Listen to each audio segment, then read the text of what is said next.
Olá, pessoal. Estamos aqui em mais um podcast gravado aqui nos estúdios da RMB Filmes. E, na verdade, esse não é só mais um podcast. Esse não deixa de ser o primeiro podcast de uma nova leva aqui de projetos, mais focado na cultura, na área cultural aqui de Caxias do Sul, né? E assim, esse é o primeiro que eu apresento. Então, se por acaso parecer que eu tô meio ansioso aqui, meio nervoso, é porque eu realmente tô, tá? Mas não se preocupem que vai dar tudo certo. Eu tô falando isso pra mim mesmo, né?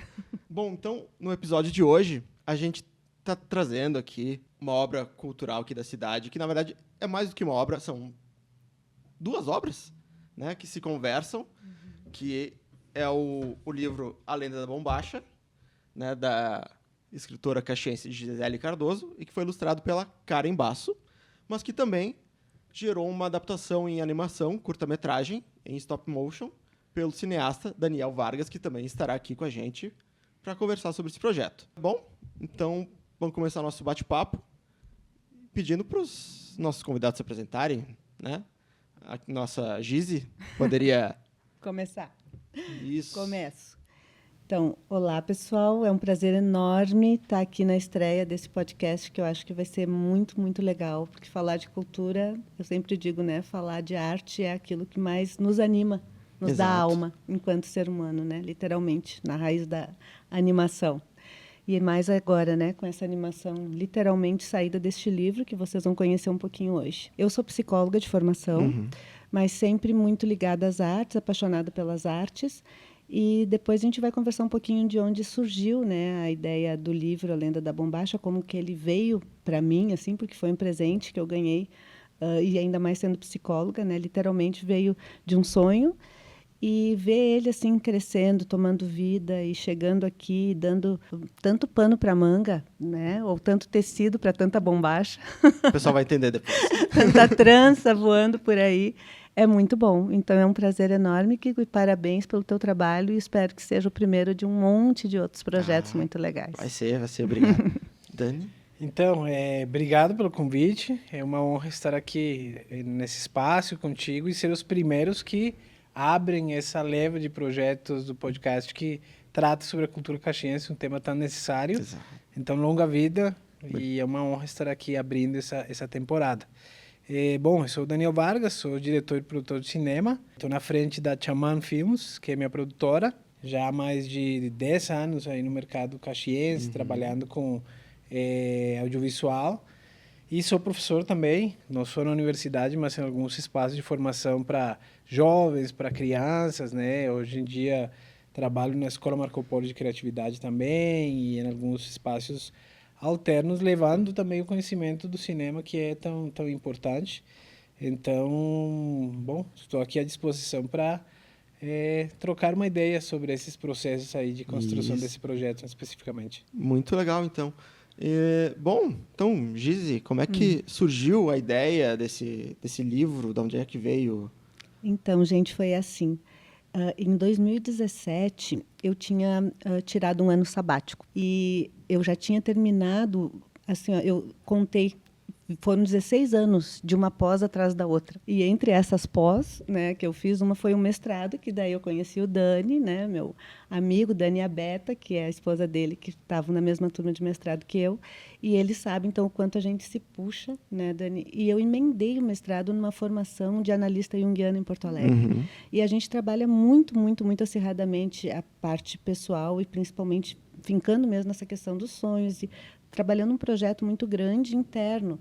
E aí eu cansei muito, né? Eu quis me dar um presente. E em 2017, nesse ano sabático, então eu continuei no consultório, né? Mas eu parei um pouco de fazer tanto curso, diminuía os convites quando falavam, né? Para palestras e aulas e coisas assim.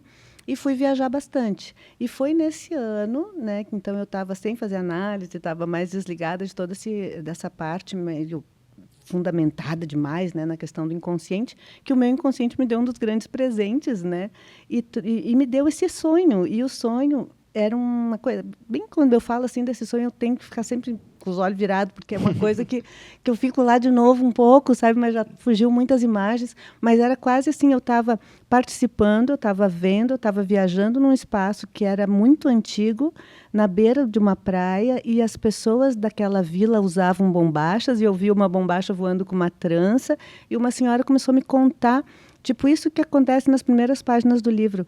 Essa bombacha deu origem a primeira bombacha, né, dos gaúchos, a trança que está nela tem uma história envolvida. E aí eu não sei mais se ela me contou, se eu vivi, se eu participei. Então era tudo muito assim, uma coisa muito aquarelável, muito impressionista, assim, aquele cenário. E eu não parei mais de pensar nisso, anotei, né, como boa psicóloga, ainda mais junguiana, a primeira coisa que eu fiz foi anotar o sonho, porque terminava o sonho com as pessoas todas vestidas de bombacha, com essa trança símbolo, né, do sonho. E aí eu tinha a ideia de, mais adiante, tentar fazer alguma coisa com isso, mas não tinha na cabeça na época, não tinha como. E nem estava, né, preocupada naquele momento de fazer alguma coisa com isso. Mas no ano seguinte, né, que eu comecei a voltar devagarinho com isso, não voltei mais realmente, porque eu tenho muitos sonhos também, foram importantes, então deixei lá junto com os outros. Daí, gente, o que aconteceu aqui também, a vida daí me deu um não presente, né, que foi a morte do meu filho mais velho, que foi por acaso, que foi um horror, né, Guigo? Vocês acompanharam. E aquilo também acabou comigo, né? Então eu suspendi todas as coisas, aí sim, foi uma pequena morte na minha vida também. Eu tive um linfoma 4, 5 meses depois, né? Então eu tive que me envolver com outras coisas. E logo veio a pandemia. Então foi uma coisa muito boa e depois uma série de coisas ruins. Sim. E nesse meio tempo, eu comecei a ver que eu estava sucumbindo à dor de uma forma, né, mesmo que eu me tratasse, que tivesse um lado meu que queria muito viver, né, principalmente pelos meus familiares, pelo meu outro filho. Eu pensei assim, eu não tenho como sobreviver se eu não fizer alguma coisa nova na minha vida agora. Alguma coisa tem que me dar um sentido diferente. E aí eu resolvi buscar este sonho, porque eu pensei, talvez eu consiga fazer algo em cima disso. E comecei a pensar o que eu podia fazer. Eu não tinha muita experiência, assim, de nada, né, nessa parte cultural. Eu gosto disso, mas nunca trabalhei muito com isso, assim, diretamente, profissionalmente. E aí eu pensei, mas, meu Deus, era tão imagético, a história era com tanta imagem, por que eu não convido alguém para fazer um livro ilustrado, ver se isso pode ser um livro ilustrado?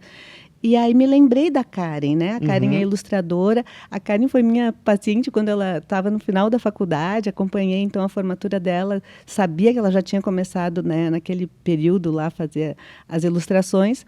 E sabia que ela era uma arquiteta e tal. A gente se encontrou, eventualmente, uma ou outra vez, mas sabia que era uma pessoa que eu podia confiar para me dar uma opinião sincera. Isso pode virar um livro ou não. Porque eu tinha que transformar aquele sonho numa história. Ele era um sonho... Como a gente escreve, um sonho que aconteceu, mas não era uma história, né? Eu não sabia por que tinha acontecido aquela história ali no sonho. E aí a Karen ouviu meu sonho, adorou e disse, sim, eu te ajudo, vamos fazer um projeto e tal. E a gente, a princípio, tinha pensado isso aí, vamos transformar esse sonho numa história, a Karen ilustra, e vamos fazer um projeto de um livro. E daí, neste meio tempo, o Dani e a Beta foram um dia lá em casa jantar, lá na praia e tal, e eu pedindo para eles, vocês conhecem alguém que possa fazer algum projeto cultural de livro e tal?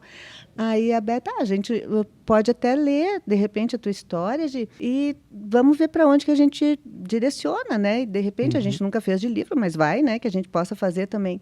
E aí a Beta levou, eu mandei a história para ela, né, já transformado em história, então, né, o sonho.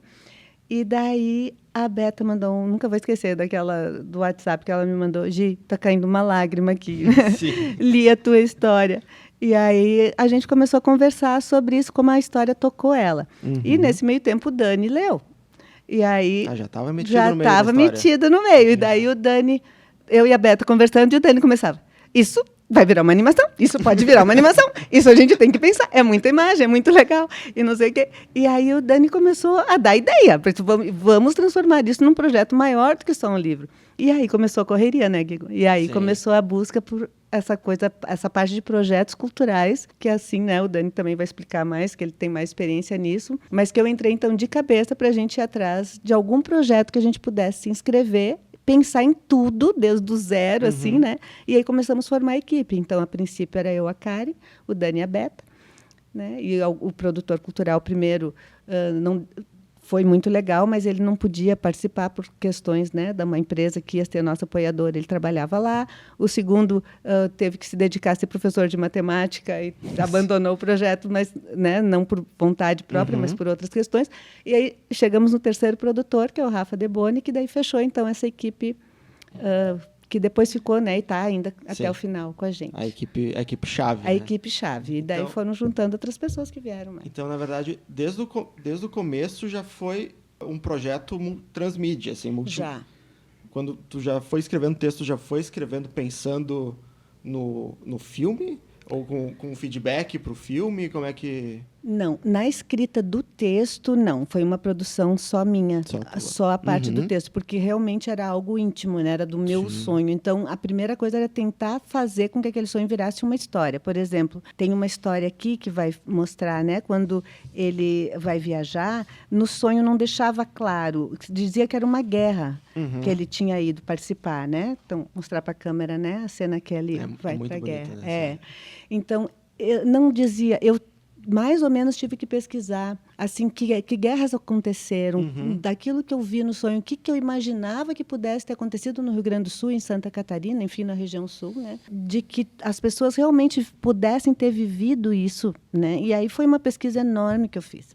Então, até eu fechar essa história, eu fiz ela sozinha. Quando a gente começou a pensar em fazer um projeto transmídia, aí eu não fiz mais nada sozinha. Aí a gente fazia reuniões de equipe. Equipe mesmo. Aí o Dani, principalmente, né, entrava com a questão de já preparar a animação a partir das ilustrações. Aí tudo teve que ser pensado que página teria qual texto para que depois isso aí também pudesse virar uma animação de um jeito que a gente aproveitasse o texto e a imagem. Então, foram muitas reuniões, né, Dani? E a Beta, né, cenografista, e a Beta também dizia, a gente pode fazer assim. E é muita ideia, flui muita ideia. E até a gente selecionar, imaginar o que ia fazer, a gente não tinha ideia que ia dar muito mais trabalho do que a gente pensava. É que eu pergunto isso aí também, porque, na verdade, já lendo o texto, eu já achei que ele já era imagético, assim, já era cinematográfico, né? Parece que ele já ia induzindo uma produção de imagens, né? Isso aí. E, na verdade, eu também acabei relendo ele para esse projeto, e ele me chamou a atenção porque, na verdade, parecia que cada vez que eu lia era uma coisa nova. Porque, na verdade, parece que tem que retreinar o cérebro um pouco. Porque estou acostumado sempre a ler o texto, só ler o texto, e a imagem tu dá uma passada no olho, né? E acho que foi isso que me chamou a atenção também, tipo, quando tinha que ler a imagem de novo, reaprender a ler a imagem. E não sei como é que... Imagino que tenha sido mais coisa da Karen, né? A gente fez juntos. Karen não fez nada assim sozinha no sentido de decidir o que ia em cada página, tudo, né? Então, basicamente, o que aconteceu é que meio como vamos botar assim, eu era a sonhadora, né? Estão tentando me convencer à toa de que a dona do projeto sou eu. Então, o que aconteceu é que acabou meio que a gente decidindo juntos e a Karen perguntava, Gil, o que tu quer nessa... O que tu quer colocar nessa parte de imagem que tu quer nessa? E a gente ia vendo, é possível isso? O que vocês acham disso? A Karen dava uma ideia, por exemplo. E o véu, então, por exemplo, aqui tem um véu transparente, né? Atravessando a nossa vista, como se a gente estivesse olhando esse tecido e depois o mar. Então, eu tentava sempre passar para eles o que eu tinha mais ou menos visto no sonho para tentar ser mais fiel possível. E o resto a gente teve que inventar aquelas lacunas, né? Então, essa senhorinha, por exemplo, né, que eu disse, Karen, eu preciso do olho daquela senhora, né? Porque era um olho que eu mergulhei, literalmente eu entrei no olho dela. E aí a gente foi sempre conversando, e aí a Beta e o Dani nos traziam também a realidade das imagens, que depois realmente podiam ou não atrapalhar ou ajudar na animação. Entendi, né? sim. Então, até a experiência do Dani, né, com a animação, a da Beta com a cenografia, realmente foi uma construção em conjunto. Isso foi muito legal, desde o início. Falando um pouco mais do curta, né, me chamou a atenção o formato dele, que ele é uma animação de stop motion, né? Que eu acho que pelo menos eu não vejo sendo mais utilizado, assim, não é mais tão comum. Teve algum motivo dessa escolha, desse formato de animação, assim? O motivo é a paixão por esse formato específico da animação. É excelente, porque eu eu conheci animação na faculdade e eu fiz alguns exercícios com stop motion, que é a forma mais um pouco didática para tu entender o movimento da imagem, né? A partir de fotografias, ver como duas imagens já pode dar um movimento. E aí, entre tu for construindo esse universo a partir das fotos, vai virando imagem em movimento. E isso, para mim, me enlouqueceu quase. Foi uma coisa assim, essa tal magia do cinema, né? Claro. De tu ver a imagem em movimento, sempre me apaixonou. E aí, na hora que eu primeiro li o conto, que tu comentou agora, ele é completamente imagético. Na minha cabeça já começaram a passar imagens do que daria para fazer e comecei a viajar e me empolguei. Já, acho que na mensagem da Beta em seguida eu já gritava no fundo, ele vai ver gritava. a animação, tá muito massa, diz que não sei o quê, pá. Então, me prendeu desde o início. E mais conhecendo a Gi, tendo o afeto que eu tenho por ela, sabendo da história dela, o caminho que ela tinha trilhado, eu senti quase um chamado também para fazer parte desse projeto, porque sabia que, de alguma forma, a gente tinha que ter essa caminhada juntos até dar a volta em muitas coisas, né? Esses processos de um projeto grande como esse, que aparentemente um livro ilustrado e animação não é um projeto grande, mas é um projeto que despende muita coisa, sim um projeto muito grande. E, bom, a gente, eu acho que já está mais para esse lado aqui de ter finalizado uma primeira fase. E foi essa a escolha. E como é que foi o processo, então, de pesquisa, de construção das imagens? Porque eu me lembro quando vocês apresentaram o filme no Nave, vocês tinham todo o mood board, iam para Torres. Era Torres fazer as Torres, fotos? Florianópolis, Passo de Torres. Tentei pegar toda aquela zona assim que a gente sabe que os açorianos, porque a impressão que eu tive, né, Guigo do Sonho, e depois pesquisando, a impressão que dá é que eram colonos açorianos, né, que vieram então para essas regiões mais litorâneas nossas. E o que aconteceu é que realmente tinham vilas, cidadezinhas, né, aquelas casinhas bem daquelas vilinhas que a gente vê de pescadores, assim. Então, eram realmente lugares que eu também tinha como ir, né? O Dani e a Beta, né? A mãe da Beta tem casa em Passo de Torres, eu tenho apartamento em Torres, então também ficava uma zona fácil da gente circular. Fui até Florianópolis, tem um amigo meu, uma amiga minha que moram lá e eles trabalham com os pescadores direto. Então eu fui lá no chefe dos pescadores, o seu Zequinha, que me apresentou toda uma comunidade na Costa da Lagoa. Então eu fui até lá, conheci as casinhas, eu participei da vida deles um pouco, né? Num domingo, fiquei com a família deles, eles contando algumas histórias. Então eu tentei ver um pouquinho se isso tinha a ver com essa, e tinha tudo a ver com esse clima que eu sentia no sonho. Então as pesquisas foram todas as fotos possíveis de todas aquelas regiões que eu achava que tinha a ver com isso. E tudo que era filme que a gente assistia, né, Dani? Tudo que era música que a gente... Inclusive, a gente também pegou algumas coisas do Maná, algumas coisas assim que tinha a ver com toda a América, né? Que foi construída nesse monte de povos que veio. Então, tinha também a ver com a história da própria bombacha. Como assim, né? Que de repente tem uma trança numa bombacha, mas de onde veio a bombacha? Aí eu fui pesquisar essa questão de ser dos espólios, né? Das guerras que tinha da Crimeia, que daí conseguiam vender mais fácil para a nossa guerra do Paraguai aqui, para os soldados. Então, teve todo um contexto mesmo de imagem e de busca para ficar alguma coisa coerente, mesmo que seja um trabalho, vamos dizer assim, criado, inventado, mas que tivesse alguns fatores importantes que também possa ter acontecido na nossa história, né, que fechasse. Então, o trabalho de pesquisa e as imagens também tiveram outro fator muito legal, inesperado, porque a Karen pediu para o meu filho, né, para o Pedro, meu filho mais novo, e para a Malu, que é a namorada, agora a esposa dele, se eles podiam ser o casal modelo, para ela poder se basear, né, da trança e enfim, né, das posturas deles e tal. Então, a Karen, aqui está um exemplo, né, de uma das imagens, a Karen, o Dani e eu, lá em casa, com o meu marido, com toda aquela produção caseira, fizemos também uma super produção. O Dani montou um estúdio, assim, para o Pedro e a Malu fazerem cada cena do filme, né? Aliás, do filme, antes de pensar no filme, para fazer as fotos, ainda para fazer as ilustrações. Então, teve também uma série de fotografias enormes, assim, a gente passou, acho que à tarde, fomos até noite adentro, fazendo as fotos dos nossos modelos né? Que inspirariam que, as ilustrações. Que inspirariam as ilustrações. Então já teve também essa outra parte de imagens que foi bem importante. Sim, né? Porque na verdade o filme também ele traz vida às ilustrações literalmente. Né? São as mesmas ilustrações. Isso aí. Que vocês criou um outro cenário, né? Como é que tu explica essa...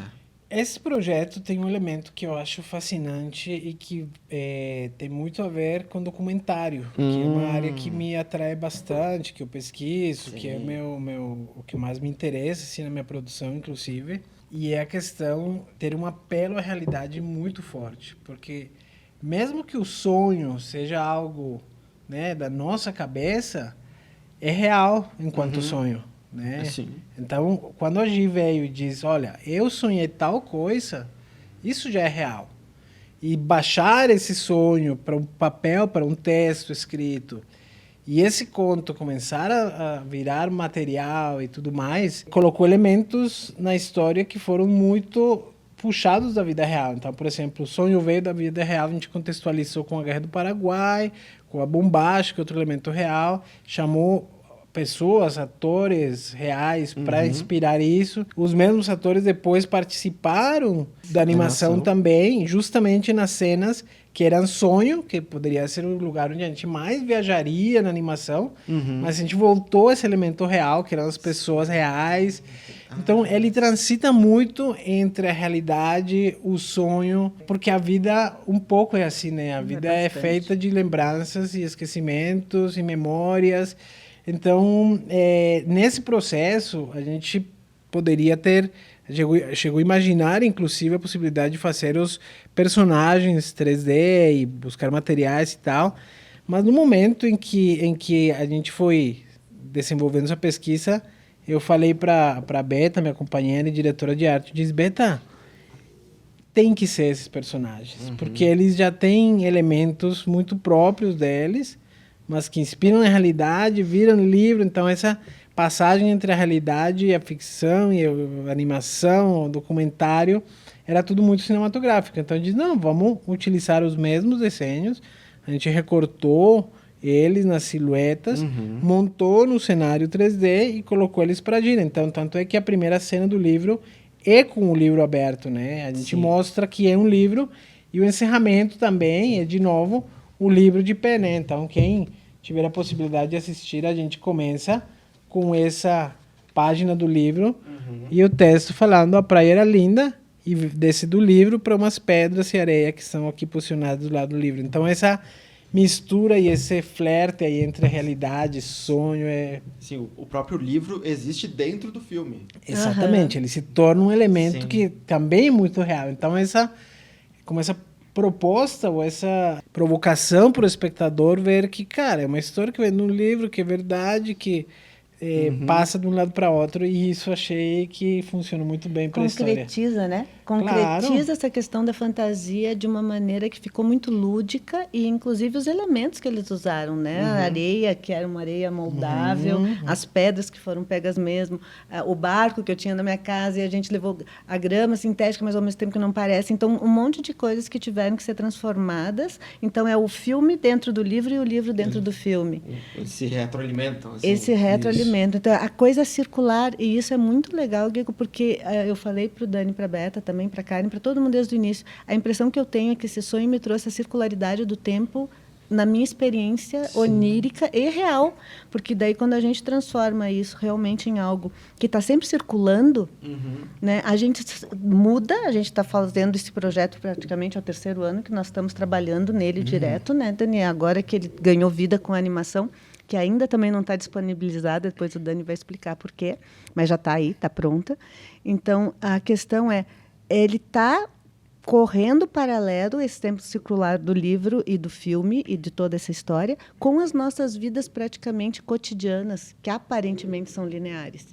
Então, a gente tem 2 níveis de realidade também, enquanto grupo, projeto, cultura e arte, falando nesse assunto, e, ao mesmo tempo, a gente está com outros projetos rolando e a nossa vida correndo com outras coisas. Então, tudo isso é muito interessante, dá essa dimensão do quantos nós somos, não do quanto nós somos, mas dos quantos nós temos dentro de nós e dos quantos somos nós dentro de nós, né? E isso é muito legal. Chegou a dar um Não negócio aqui. Abriu. Uau, peraí. Não, pois é. Agora eu fiquei pensando, porque o casal do livro, que é o Pedro e a Manu, até nas horas que... Na verdade, eles aparecem como eles, né? Não só como ilustrações, eles aparecem no live action, mas mesmo esses momentos são stop motion, né? Sim. Porque poderia ter sido, gravou com a câmera, no momento que o Azul usa ator, e depois volta pro stop motion, mas não é. É tudo... É tudo stop motion, é tudo onírico, mesmo a cena real, né? Muito... E tem umas cenas aqui no livro, às vezes eu olho, por exemplo, tem uma ilustração que por ter sido a Karen, por exemplo, essa aqui, por ter sido a Malu e o Pedro, que foram modelos para a Karen desenhar eles, são muito eles. São, né? São muito Dá pra parecidos enxergar com eles, né? eles. Então, é isso que eu te falo dos elementos da realidade que permeiam o livro, e o livro depois a animação, e eles estão dentro da animação porque a gente podia ter chamado outros atores também. Não, então eles inspiram todo o processo, as vozes de quando falam são as vozes deles. A única voz que não são dos dois personagens é a da Gi, que é a contadora da história, que começa aqui contando a história, que um pouco a Gi também.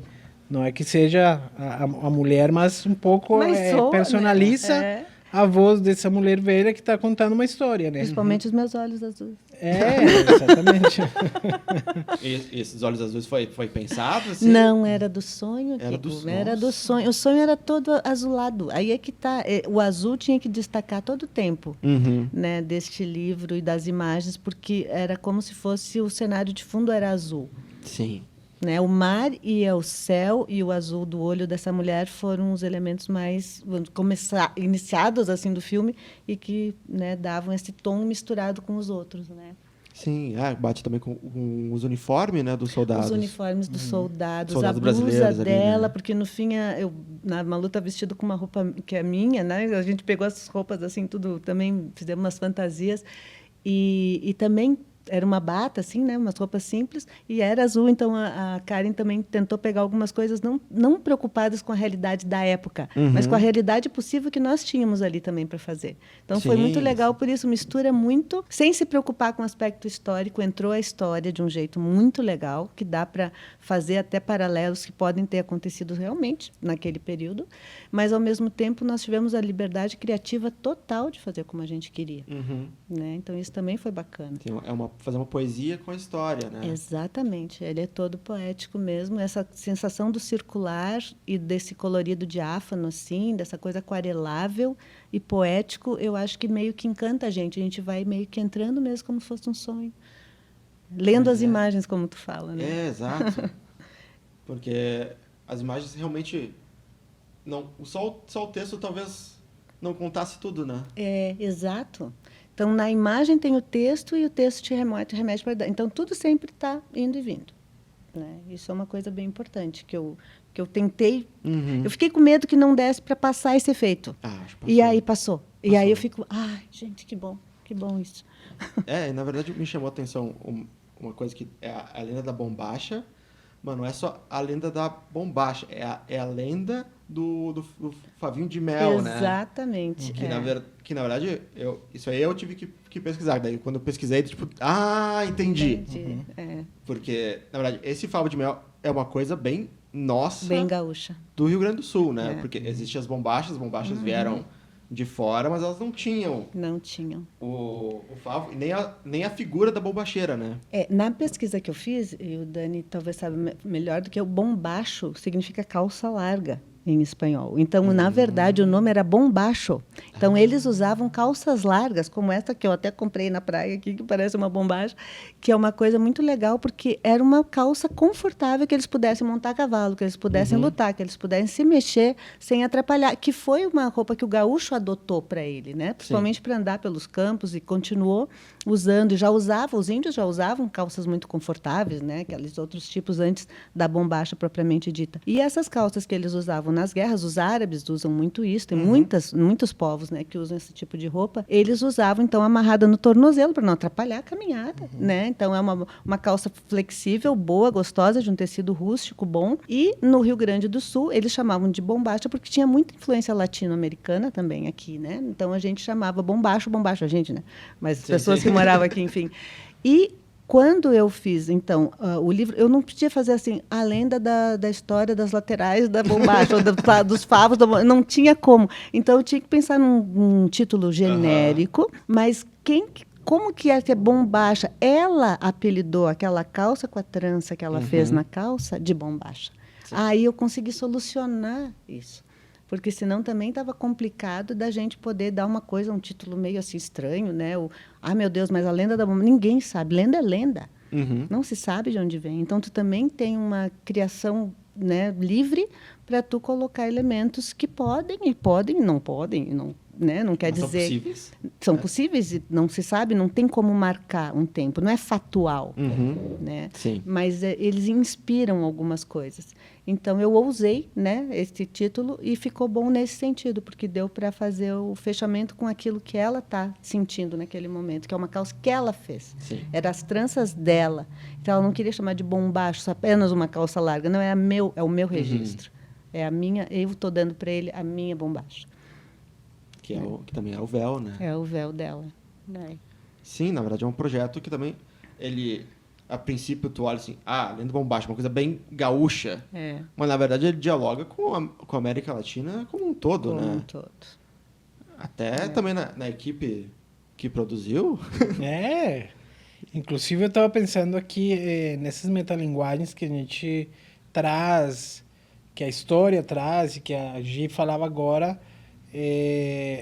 Minha companheira, ela quando leu a história me lembra uma música do Maná, que é El Muelle de San Blas. Essa acho que eu não para os conheço. espectadores aí que procurem lá. El Muelle de San Blas é uma história de uma mulher na beira da praia, esperando e sonhando pelo seu amado que foi e não chegava. Então, tem isso de chamar como essas histórias mais românticas latino-americanas. Bom, eu estou na equipe também, por acaso, e trago esse olhar também latino, igual a Gi, né? Porque a gente também é latino, todo mundo aqui. Mas não sei, me parece que esse projeto nada é meio por acaso, né? Verdade. Parece que foi tudo uma condução, assim. Eu te digo que é um projeto amoroso, sabe? Porque eu sou uma pessoa, quem me conhece sabe, eu me atiro nas pessoas. Eu amo as pessoas naturalmente. Assim, se eu tenho afinidade, se a pessoa tem essa reciprocidade para mim, aquela pessoa vai ficar na minha vida para sempre. A gente não precisa se ver todos os dias, a gente não precisa ficar mandando WhatsApp, não precisa dar bom dia. Não, mas é uma cumplicidade de momentos que a gente vive com aquelas pessoas que são únicos na vida. E algumas vão respingando esses momentos em outras a gente nunca mais vê. Então, esse grupo que ficou comigo, né, principalmente o Dani, a Beta, a Sil, que depois participou de algumas coisas também, que nós éramos da turma do mestrado, a gente já tinha uma afinidade desde lá da sala de aula. Né? Então, tudo bem, a gente, né, fez algumas jantas, algumas coisas, mas a gente nunca tinha trabalhado juntos. Sim. Então, a gente podia ter, inclusive, rompido a nossa amizade. A gente sabe como é que trabalhar e viajar junto, tipo assim, né? Ame meu Deus.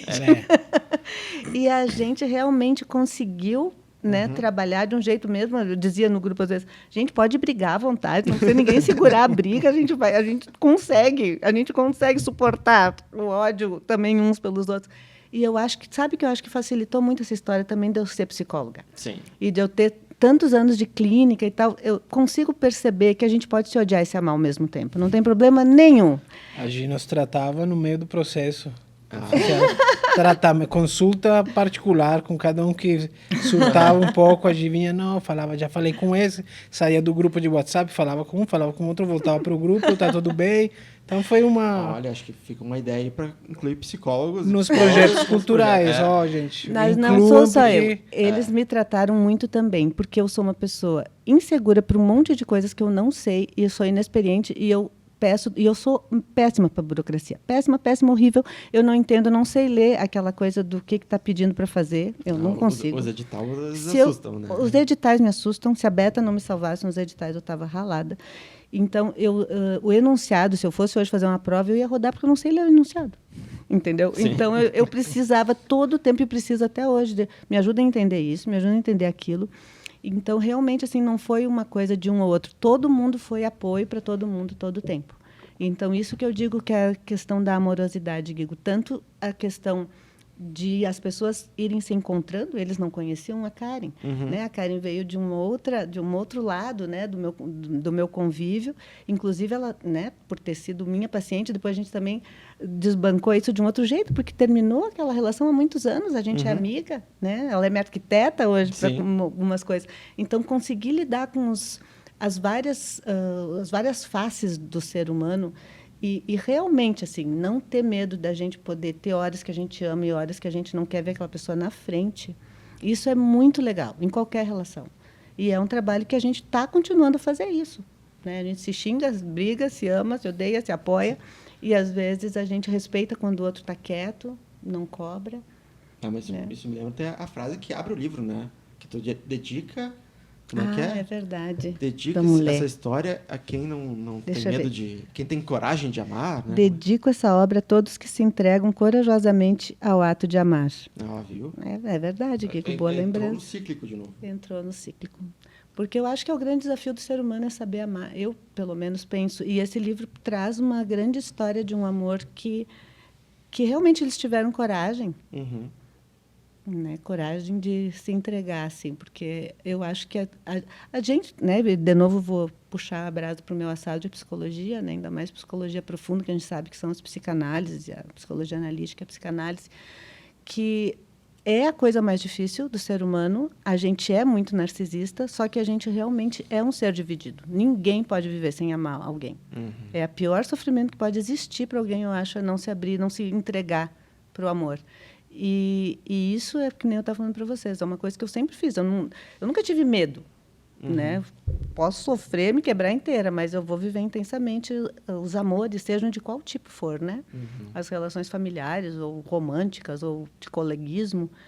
E então eu acho que esse livro conseguiu também trazer o que um grande amor pode fazer. Deixar uma lenda nesse sentido, né? Cravado. Sim. Num símbolo de roupa que a gente usa, né? Para não dizer na pele da gente. E acho que o projeto transparece isso, porque tem toda a família envolvida também, né? Toda a família envolvida. O Fernando participou da produção, né? Ele foi um dos Sim, modelos, ele né? é um dos modelos. Depois eu mostro aqui onde está. Do Exército Paraguaio. Aqui. O Exército Paraguaio era o Nando, o sim. Pedro, E o Dani, todos vestidinhos de roupa. Falta um lá, vai As lá. roupas do Pedro dos animes, lá daquelas fantasias, botamos também.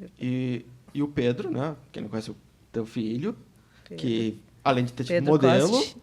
fez a trilha, né? Fez a trilha. Fala aí, Dani. Fala A da trilha. Assim, o Pedro, desde que eu conheço a Gi, conheci o Pedro e o Davi também. E o Pedro sempre mostrou, enfim, seu lado artístico e musical, né? O Pedro tem um talento muito forte, obviamente também pela criação dos pais, pelo Nando e tudo mais. Mas ele sempre foi muito da música e é um baita do músico, né? Todo mundo provoca ele de produzir mais, inclusive, e tal, porque... eu mesmo já fiz isso. Porque, né, daria muito certo. Mas, enfim, e aí na hora do projeto eu falei para ele, não, precisamos de um músico, quem é que pode ser? Ele disse, não, vamos ver se o Pedro topa. E o Pedro topou no início e ele se divertiu tanto no projeto, e eu posso falar porque todas as vezes que a gente chamava ele se empolgava e fazia e vinha. E aí na hora de produzir, a gente tinha que primeiro fechar o corte inicial de tempos para a história, para poder mandar para ele ver a história, sentir o que era mais ou menos. A gente já tinha brifado ele do que ela queria mais milongas e não sei o quê. E aí ele roteirizou assim, a história no momento inicial, mais alegre, depois você tem um clímax assim, mais denso, né? Mais suspense, porque ele estava indo para a guerra, e depois quando ele não voltava e a mulher ficou sozinha, então entre essa gaita ali, que o Rafael Deboni, também o produtor, ajudou ele, essa gaitinha rasga coração, então o Pedro e o Deboni juntos fizeram um trabalho que deu um brilho no produto final da animação, porque ficou incrível. realmente faltava. E puxando também para esse lado nosso da música, que ficou legal, mas, por exemplo, a gente teve que fazer uma adaptação, porque não todos os textos do livro estão no texto da animação. Sim. Então, aí a gente teve que peneirar muito bem o que realmente serve para a animação, que precisa ser dito, que não está mostrado nas imagens, porque está mostrado na imagem, ia ficar redundante a gente também ler no texto mesmo. Sim. E não ia dar tempo para uma experiência diferente. Então, se é tudo texto, lê o livro. É outro formato, né? É outro formato. Então, é uma adaptação da literatura para o cinema, né? E aí, filtramos que textos queria. Tanto é que, no final, tínhamos brifado uns textos para gravar. E já no finalzinho, quando estamos terminando a animação, diz, não, falta aquela última frase. Vamos lá, Gi, grava de novo e tal. E aí, enfim, foi muito trabalho para chegar nesse processo que a gente conseguiu. Quantos minutos mesmo que é a animação dele? 3 minutos e pouquinho. E deu quantas fotografias? Deu quantos frames? Fotografias é que tem vários processos, né? Porque, por exemplo, uma coisa que às vezes a gente não fala, as pessoas não percebem, os fundos dos cenários são todos animados também. Eles foram fotografados. Então a gente foi lá para Torres, que a gente tinha facilidade, em 2 momentos diferentes, primeiro momento de verão, outro momento de inverno, e fotografou sequências fotográficas da praia andando para mostrar movimento. Eu levei essas fotografias e projetamos numa tela de fundo, que era o cenário de fundo do espaço 3D. Então, tinha as 9.000 fotos dos fundos, porque fiz 23 cenários para ver qual funcionava, porque poderia chegar lá, não funciona, tem que ir lá. Então, fiz 23 sequências de fotografias, que aí foram 9.000 fotos, porque era 1 minuto fotografando, disparando. Sim. E depois teve 6.000 fotos que foram feitas ali no cenário, no estúdio, que a gente organizou já de fato a animação. Então, no total, calculem quantas fotos no total foram utilizadas de fato. Além das 6.000 que a gente tirou ali, utilizou umas 5.000 e deve ter utilizado umas 3.000. Foram umas 9.000 fotos entre o fundo do cenário e a fotografia feita no espaço 3D. Meu Deus. Sim. E o movimento, né? Porque aí, por exemplo, tu movimentava um objeto aqui, outra foto, clicava no fundo e movimentava, porque senão não faria sentido, né? Sim. Então, porque poderia ter sido muito fácil também. Vamos botar uma foto lá no fundo. O fundo não se mexe. Beleza, não. O fundo também tem o mesmo movimento que tem o cenário. Interessante. Até porque o mar também é um personagem ali dentro. Muito importante. O mar, a areia e as pedras são elementos narrativos que a gente tinha que ter ali o tempo todo. Então, o mar parado eu nunca vi. Ainda mais esse mar gaúcho aqui. Exatamente. Então... Não faria sentido mesmo um marzinho calminho. Não é nosso mar daqui. Mas é que tem uma coisa que eu até comentei contigo outro dia, lá que a gente conversou depois do filme, que eu acho que esse formato que foi escolhido para fazer a animação do stop motion, eu acho, e o jeito que foi recortado as imagens para fazer a obra, eu acho que esse é o momento que ele mais faz sentido. Porque a gente está vendo tem essa moda agora das IA, né? De geração de imagem automática, né? Que está desprendendo cada vez mais o humano, assim, do processo. Apesar que tu tem que saber escrever o script do comando, né? Mas é uma coisa que eu tem vindo na minha cabeça, assim, tipo, talvez não é um momento, assim, tipo, da gente retomar mesmo algumas produções mais artesanais, assim. Eu lembro eu tô vendo muita coisa dos japoneses, dos Godzilla, por exemplo, né? Que daí o cenário era as maquetes, né? E isso ali é parte do charme do negócio. Tu acha que Tu acha que eu tô maluco? Tu acha que eu tô fazendo algum sentido? Não, que bom que tu lê dessa forma a plástica assim, da animação, porque é uma coisa que eu sempre tenho me preocupado muito. Uhum. Porque eu sou do 78, Uhum. uma geração mais analógica. Uhum. E eu cresci vendo essas produções mais artesanais, mais analógicas, e sempre me questionei nos momentos de virada tecnológicos, por exemplo, quando a fotografia analógica virou digital. Todo mundo se apavorou. Ai, sim. Quando, sei lá, passamos do mini DV para um formato mais Full HD, depois 4K, e agora já estamos lá no 12 ou 15K, e é uma coisa desenfrenada. Aham. E eu sempre tento, digamos, ancorar esteticamente a noção e o gosto que eu tenho pela raiz, né? Digamos, por esse elemento mais puro mesmo do início do cinema, que é o que eu me apaixonei desde o início, e é resgatar elementos mais da feitura do ser humano. Sim. Porque o cinema não se faz sozinho, né? E cada vez, eu me lembro muito, por exemplo, uma época em que todo mundo começou com 4K, então as pessoas saíram enlouquecidas, compraram câmera 4K e tinham que ser tudo em 4K. E eu fiz um videoclipe em que eu fui lá e, tendo uma câmera 4K na mão, estourei o grão só para granular bem essa imagem e ir contra um pouco também esse furor, Uma esse ideia de frenesi. perfeição da imagem. Não, assim, né? eu queria mesmo sujar e meio que chamar atenção e dizer, cara, e tendo a câmera 4K na mão. Aham. Podia ter gravado.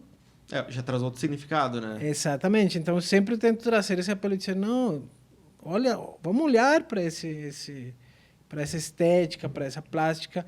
E as pessoas não estão muito acostumadas a sair pela força da tecnologia, da mudança do equipamento, né? Parece que, se eu tenho a melhor câmera, então vai ser o melhor projeto. E a gente vê que não, que o que prima sempre vai ser tu pensar o porquê, como, né? Qual é o valor de eu fazer esse cenário 3D, colocar o bonequinho ali e deixar ele se movimentar. Até porque a gente, por exemplo, não utilizou nem ferramentas que ajudarem a auxiliar o movimento, né? A gente deixou o movimento próprio. Tem um lugar que tem, por exemplo, umas plantinhas. A gente colocou um ventilador e deixou elas se mexendo ali, que eu sabia que no foto a foto iria andar um movimento por si só, mais natural, sem ter que movimentar cada milímetro as coisas. Então, enfim, eu cheguei até me ver, não posso dizer que não, a me ver tentado de dizer, eu vou passar isso aqui por algum filtro de inteligência artificial para ajustar algumas coisas que até o final, em algum momento, sempre me incomodaram. Assim, esse movimento mais detalhado, mais fino e tal, não sei o quê. E cada vez que eu assisto, eu vejo mais que não, porque tem que ficar assim. Inclusive, no lançamento, teve uma pessoa conhecedora da área e disse, cara, deixa assim, que isso que dá um... Então, me deu meio que um respiro, assim. Não, então, se as pessoas entendem a história, que é o importante, e gostam do que estão vendo, e entendem que é uma animação stop motion que se permite ter esse movimento mais brusco, mais bruto do material mesmo e as coisas, acho que isso que dá uma alma ao projeto, Isso. né? Foi o que eu achei também. Legal. Quando eu assisti, foi... isso aqui tem alma, né? Aham. Dá pra sentir. Então, qual é que são os planos futuros para esse projeto? Ele já rodou em algum lugar? Vai rodar? Quando é que as pessoas vão poder assistir? Olha, planos futuros que já são quase presentes é a gente conseguir só finalizar um pouquinho melhor para conseguir levar para festivais talvez maiores. Porém, ele nesse estado que está aqui já foi selecionado para um festival que está também crescendo, o Festival de Cinema de Canoas, que está na sua segunda edição. E eu achei muito significativo poder crescer junto, por exemplo, com o festival que está começando e ver o que acontece com o filme. Agora a ideia é levar para os festivais até daqui a um ano, já quase 6 meses, né? Já passa o tempo, entregar uma prestação de contas para o município que foi aqui de Caxias do Sul que nos apoiou e mostrar para o público. Mas a ideia é continuar levando para festivais de animação e ver se a gente consegue algum reconhecimento aí, porque a gente sempre nesse momento de fotografar e fotografar e fotografar noites inteiras e tudo, a gente merece. só pensava, tomara que todo esse esforço dê algum fruto, porque era muito puxado. Então, eu fiz o estúdio na garagem da minha casa, no meio do dia a dia, com meu filho, cachorro, a vida, tudo. Então, foi sofrido. Não dá para dizer que foi muito leve, muito de boa. Às vezes era eu sozinho, eu ajustando a luz, eu chamava outra pessoa só no momento de... Eu não tinha como ter 5 mãos para movimentar aqui, fotografar, clicar aqui. Então, agora esperamos os frutos do projeto. E para mim, estar aqui hoje já também é um desses grandes frutos, porque ser chamado por um trabalho que a gente fez, num espaço que também, o primeiro programa, podcast de cultura, né? Isso é muito honroso para nós. Para mim é uma honra gigante poder estar indo para frente, para cima com um projeto que a gente fez com todo amor e carinho e que hoje nos tem aqui sentados na tua frente também. E tão caseiro, né? Como a gente fala, é uma coisa que foi realmente com os recursos possíveis. Claro, a gente tem que agradecer um monte essas leis de incentivo à cultura, né? Todas as coisas que também disponibilizam para a gente poder ir adiante. Mas, mesmo assim, o dinheiro em si não é só... A gente precisa ter muita criatividade, inclusive, para conseguir fazer o projeto acontecer. Não só a criatividade da criação da história que a gente está fazendo, mas para poder ganhar alma mesmo nas coisas, como tu estava falando, né, Guigo? Então, eu acho que essas coisas todas que o Dani falou é bem verdade. A gente quer que cresça. A gente quer mais coisas para a cultura, para a arte, para a sensibilidade humana. Porque tu estava falando da inteligência artificial. Tem um lado da gente que eu acho que preza e quer isso, né? A gente quer uma perfeição, quer uma coisa. Só que isso enjoa, cansa logo. Sabe? É muito cansativo tu ver as coisas muito perfeitinhas. Dá uma raiva.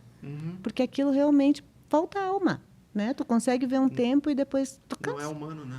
Porque não é humano. A gente tem que se identificar, né, com as coisas. E a imperfeição nos identifica e nos alivia e, ao mesmo tempo, nos contagia no sentido do que nos dá de dúvidas, nos dá de movimento e tudo. Então, eu acho que fazer com que as pessoas também se estimulem através de coisas que a gente cria e poder fazer com que isso seja divulgado é muito importante. Todos os meios, inclusive esse teu, que eu te parabenizo de novo, que bom deixar um espaço também para a cultura desse tamanho, sabe? Foi o que eu senti também, assim. Às vezes, porque a própria cidade tem um estigma, assim. Caxias não é tão cultural, comparando com Porto Alegre, pelo menos, coisa assim. Mas, na verdade, tem produção, né? Tem, as muita. pessoas estão fazendo, coisa. mas às vezes a gente não fica sabendo, né? É isso aí. Eu digo que o complicado em Caxias do Sul é a formação de público. Porque as pessoas, no geral, não apoiam os colegas artistas. Sim. Tem muita rivalidade, cada um quer fazer pelo seu lado. Eu falo por consciência própria de sofrer e viver disso. Então, viver de cultura em Caxias do Sul é um ato de resistência muito grande, de teimosia, de amor pelo que tu faz, porque investir em uma estrutura, um estúdio, um projeto e viver disso, tu tem que ter muita coragem e botar o peito, botar a cara a tapa, como se diz, para poder arriscar, fazer o que tu gosta. Então, por isso, quando a gente recebeu o convite, eu tava é isso aí, né? louco por vir aqui também. E uma coisa que eu queria falar, Guigo, tu falou quais são os projetos futuros. Assim, o projeto futuro também continua presente, né, daquilo desde o início, que as pessoas procurem o livro. Eu tenho comigo, depois acho que tu vai deixar os contatos com a gente, da gente para o pessoal, né? E tem na livraria Arco da Velha, tem na Mercado de Ideias, em Porto Alegre tem na Bamboletras.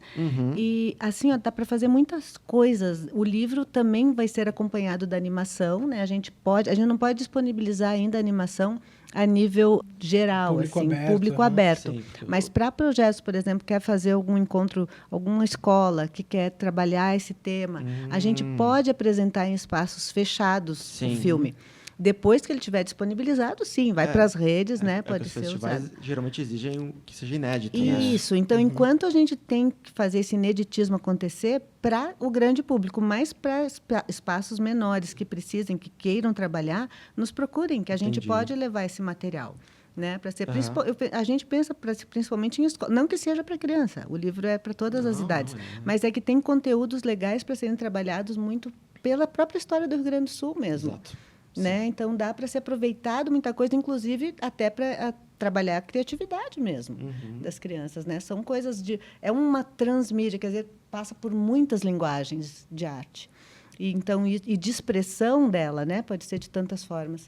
Eu fiz uma contação de história na Ponta do Lápis, que é uma escola que desde o início abraçou muito, gostou muito do projeto, com a Aline Luz. E a primeira coisa que as crianças fizeram quando a Aline conheceu o livro, levou para eles, foi uma trança de pão.